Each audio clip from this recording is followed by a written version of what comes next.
Good morning बच्चों, how are you. मेरे channel SK जी new knowledge में आपका स्वागत है। मैं हूं शिव कुमार साहू और आज हम पढ़ने वाले हैं। तो आज हम जानेंगे वृत्त और उसके अवयव। वृत्त क्या है, वृत्त में क्या क्या होता है, इन सारी चीजों पर हम आज चर्चा करेंगे। तो सबसे पहले हम जान लेते हैं वृत्त क्या है। वृत्त इस प्रकार से आपने आकृति देखा होगा, गोल आकृति जो किसी मध्य बिंदु से निश्चित दूरी पर एक बना होता है। इस प्रकार की जो आकृति है इसको बोला जाता है वृत्त। एक गोला जैसा आकृति है जिसकी सभी ओर बराबर होती है, मध्य बिंदु की निश्चित दूरी होती है, इसको बोला जाता है वृत्त। अब इस वृत्त में क्या क्या होता है इसको हम जान लेते हैं। तो जानेंगे वृत्त की सबसे पहली जो अवयव है उसके बारे में हम जान लेंगे। सबसे पहली जो अवयव है उसको हम जानेंगे, वो है केंद्र। तो सबसे पहली है वो है केंद्र। अब केंद्र क्या है, जो यहाँ जो आकृति है इसकी जो मध्य भाग में जो मध्य बिंदु दिख रहा है इसी को बोलेंगे हम केंद्र। अब केंद्र की परिभाषा क्या है, किसी वृत्त की वह मध्य बिंदु जिसके परितः चारों ओर एक निश्चित दूरी होती है, अर्थात इस बिंदु से सभी ओर एक निश्चित दूरी होती है, यह मध्य बिंदु है, इसे बोला जाता है केंद्र। याद रखेंगे, केंद्र को हम यहां से बोल सकते हैं ओ। ठीक है। अब केंद्र के बाद हम जानेंगे त्रिज्या। दूसरी बार हम जानेंगे त्रिज्या। त्रिज्या क्या है, तो हम त्रिज्या किसे कहेंगे, यहां जो केंद्र है और यहां जो वृत्त बना हुआ है इसकी प्रत्येक बिंदु को मिलाने वाली भुजा, अर्थात केंद्र से परिधि को मिलाने वाली भुजा, इसे हम बोलेंगे त्रिज्या। अर्थात इस जो केंद्र बिंदु है इससे अगर हम सभी यहां जो वृत्त है इसके किसी भी बिंदु में अगर हम भुजा खींचे वहां सभी जो है बराबर होती है, चाहे हम इधर खींचे इधर में खींचे, हर तरफ बराबर होती है। अर्थात वृत्त के केंद्र और उसकी परिधि को मिलाने वाली जो भुजा है उसे बोला जाता है त्रिज्या। अब उसके बाद हम जानेंगे तीसरा है परिधि। तीसरा क्या बोलेंगे हम, परिधि। परिधि। अब परिधि क्या है, किसी वृत्त की चारों ओर की वह लंबाई, यहां जो दिख रहा है इसको हम बोलेंगे परिधि। अर्थात चारों ओर जिससे क्या बना है, यह वृत्त बना हुआ है, इसी को बोलेंगे हम परिधि। किसी वृत्त की चारों ओर की कुल लंबाई, इसको हम बोलेंगे परिधि। अर्थात किसी बिंदु से हम शुरू करेंगे और गोल एक चक्कर लगाने के बाद उसी बिंदु पर हम पहुंचेंगे तो उतने की जो लंबाई वहां है परिधि। इसको हम, अगर हमको परिमाप निकालने के लिए कहा जाए वृत्त की, तो यही परिधि ही उसका क्या है, परिमाप है। आगे हम देखेंगे परिधि को दर्शाया जाता है सी से। केंद्र को दर्शाते हैं ओ से, त्रिज्या को आर से और परिधि को सी से। और परिधि की जो सूत्र है वो है 2πr। जी हाँ, परिधि की जो सूत्र है वो है 2πr। उसके बाद वृत्त का अगला जो भाग है वह है व्यास। हम देख लेंगे व्यास। अगला जो भाग है वह है व्यास। अब व्यास किसे कहेंगे, वह रेखा जो वृत्त की केंद्र से होकर गुजरता है और परिधि की जो दोनों ओर छूता है। परिधि की दोनों ओर की बिंदुओं को मिलाने वाली वह रेखा जो किससे होकर गुजरता है, केंद्र से होकर गुजरता है। यहां से जब केंद्र से होकर जाएगी सीधी रेखा तब हम उसको बोलेंगे व्यास। और व्यास को बोला जाता है डी। व्यास को डी से दर्शाया जाता है।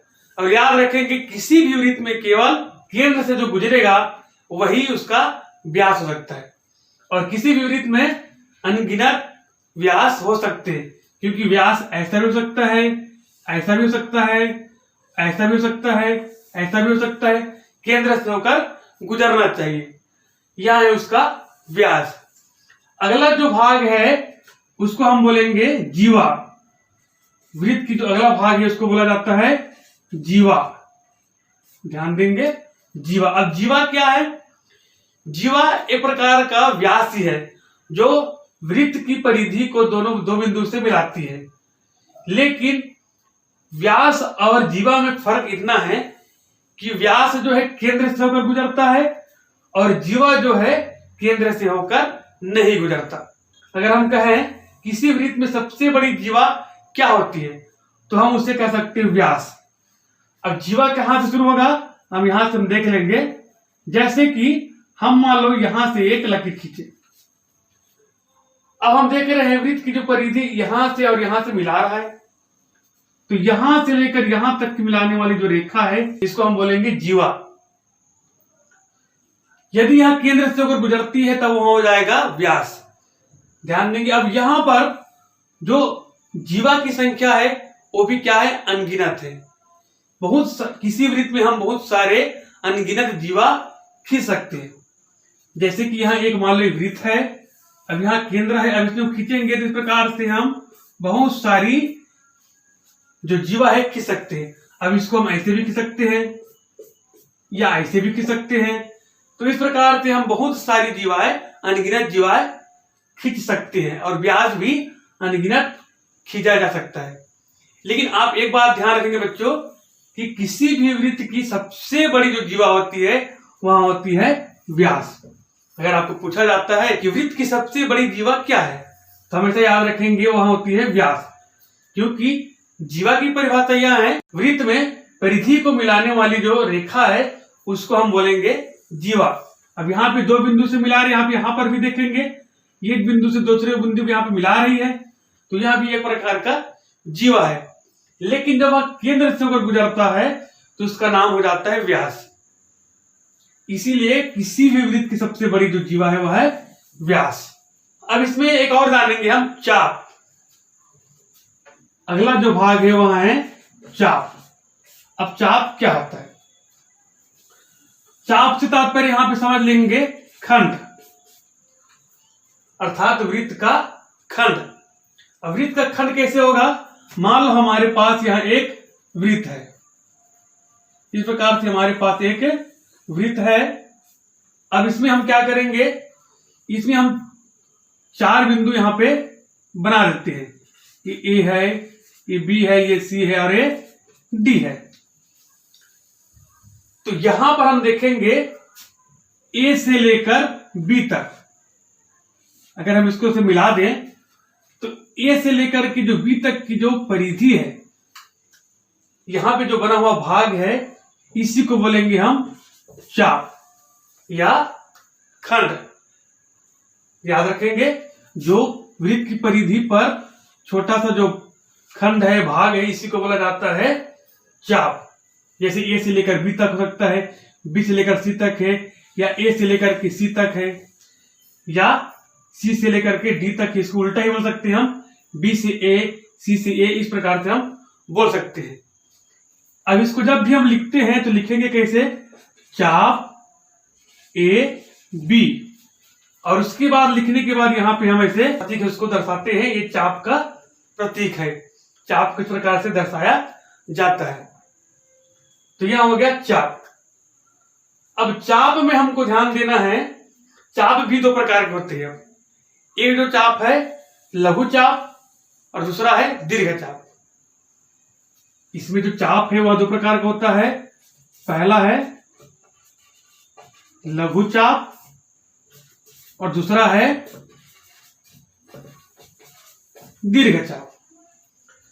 अब लघु से स्पष्ट है, लघु अर्थात होता है छोटा, अर्थात वह चाप जो किसी वृत्त में छोटा हो। जैसे हम दे सकते हैं ए से लेकर के बी तक और ए से लेकर के सी तक। तो कौन छोटा है, या यहां पे लगते हैं ए से लेकर के बी तक, या फिर ए से लेकर के इधर ले सकते हैं सी तक। इधर लेंगे इसको, इधर लेंगे इसको। अब ए से लेकर के बी तक और ए से लेकर के सी तक। अब दोनों जो चाप है उसमें छोटा कौन है, ए से लेकर बी या ए से लेकर के सी तक? स्पष्ट है, ए से लेकर के बी तक यह छोटा है। तो इसी हम कहेंगे दोनों चाप, यहां जो चाप है वहां है लघु चाप, और ए से लेकर के जो सी तक की चाप है वह है दीर्घ चाप। वृत्त के बाद एक और है अर्धवृत्त। अर्धवृत्त, अर्धवृत्त अब नाम से स्पष्ट है, अर्ध अर्थात आधा, आधा वृत्त। तो अर्धवृत्त हम किसे कहेंगे? जब किसी वृत्त में, ध्यान देंगे यहां मान लो हमारे पास एक वृत्त है, जब किसी वृत्त में एक हम क्या खींच देंगे? व्यास खींच देंगे। तो मैंने आपको पहले बताया था यह जो व्यास है उसके केंद्र से होकर गुजरता है, और यह जो है व्यास जो है किसी भी वृत्त को दो बराबर भागों में बांटती है। अर्थात व्यास जो है किसी भी वृत्त का अर्धक होता है, आधा होता है। अर्थात व्यास जो है किसी वृत्त को दो भागों में बराबर बांटती है। इस व्यास की रेखा के दोनों ओर की जो वृत्त है वो आधा है। तो यहां पर हम बोल सकते हैं यहां से लेकर के यहां तक जो भाग है इसको हम बोल सकते हैं अर्धवृत्त। यहां कहलाएगा आपका अर्धवृत्त। तो यहाँ पे अर्धवृत्त आप समझ गए हैं, उसी से आप लघु चाप और दीर्घ चाप को समझ लेंगे। लघु चाप क्या हो जाता है? वह चाप जो अर्धवृत्त से छोटा है।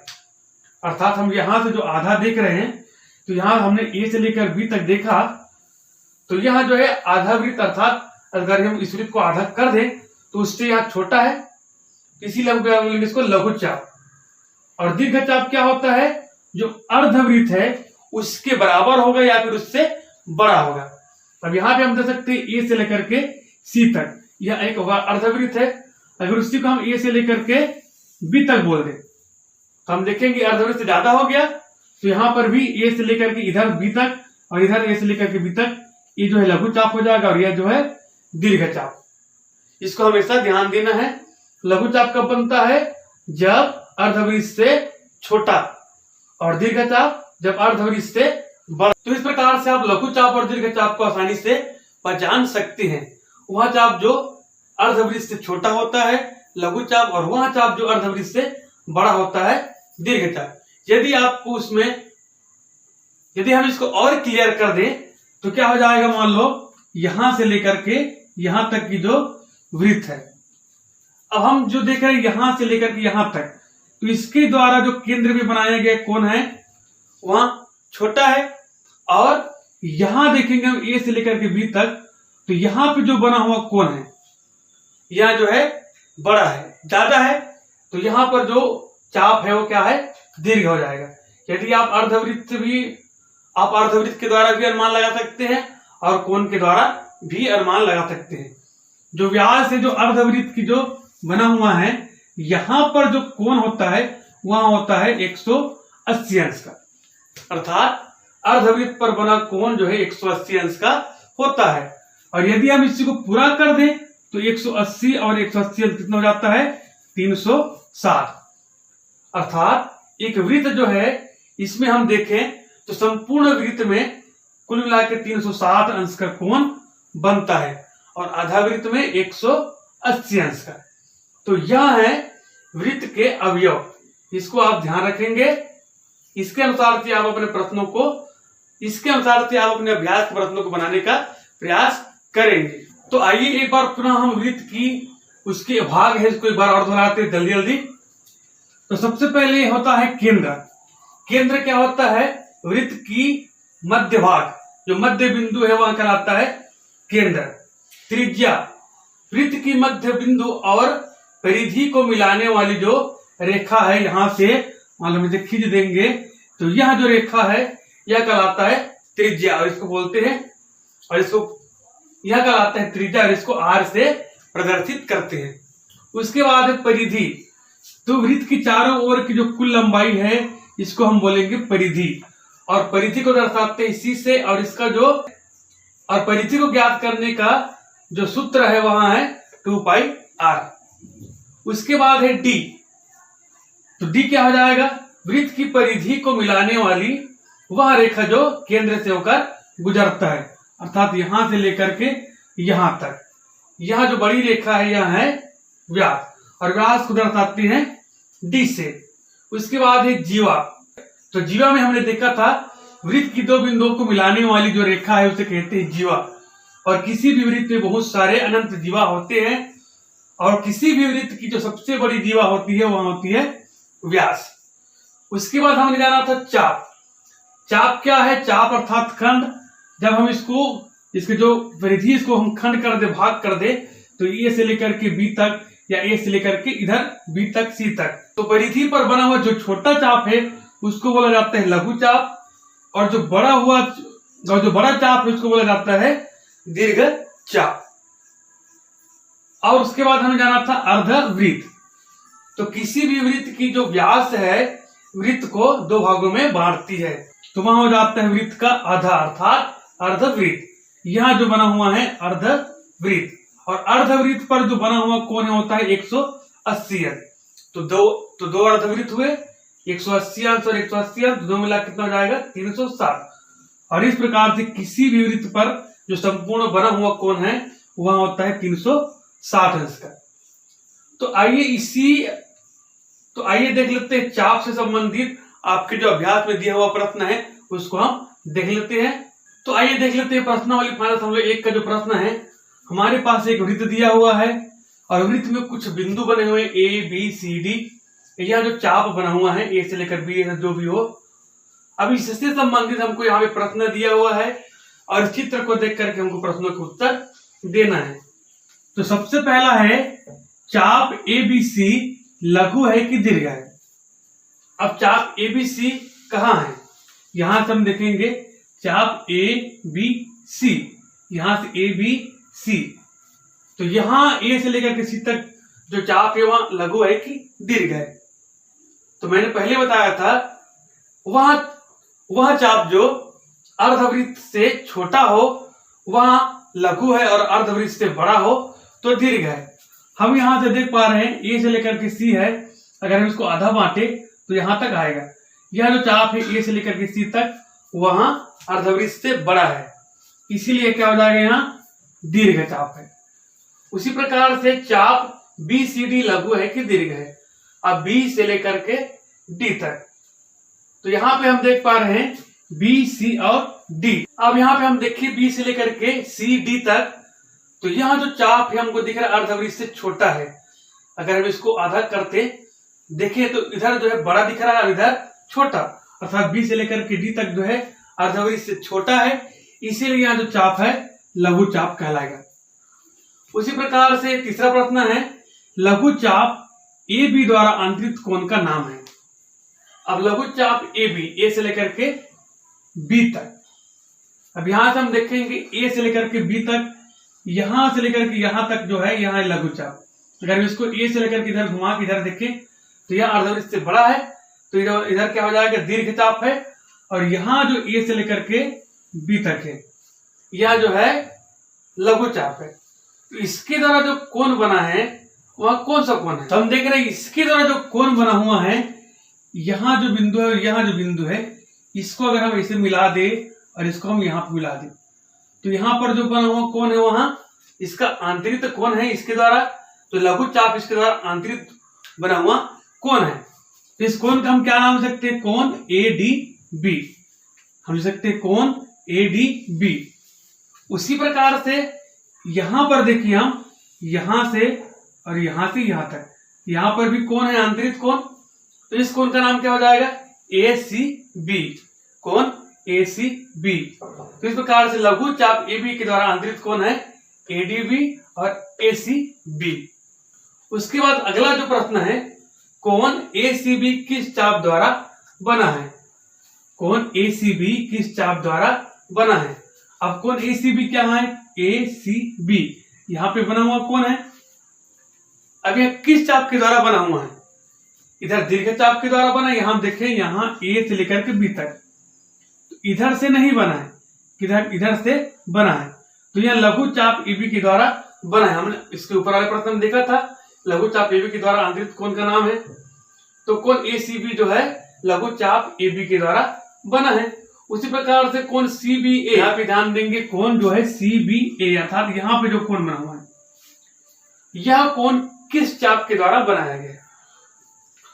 तो इसके द्वारा जो यहां से लेकर यहां तक, यहां से लेकर के यहां तक, अर्थात यहां और यहां ए और सी, और ए से लेकर के सी तक, अर्थात यह जो कोण बना हुआ है यह है चाप A D C, A D C या सी डी ए। इस चाप के द्वारा यहाँ पे सी बी ए बना हुआ है, चाप ए डी सी। उसके बाद अगला जो प्रश्न है, कोण सी बी डी और कोण सी ए डी किस चाप द्वारा बना हुआ है? तो सी बी डी और सी ए डी यह किस चाप के द्वारा बना हुआ है?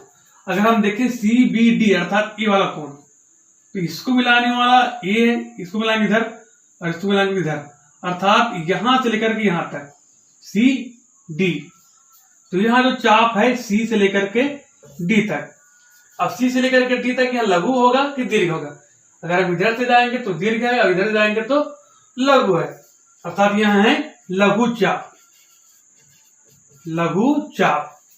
लघु चाप सी डी के द्वारा बना हुआ कोण है सी बी डी और कोण सी ए डी।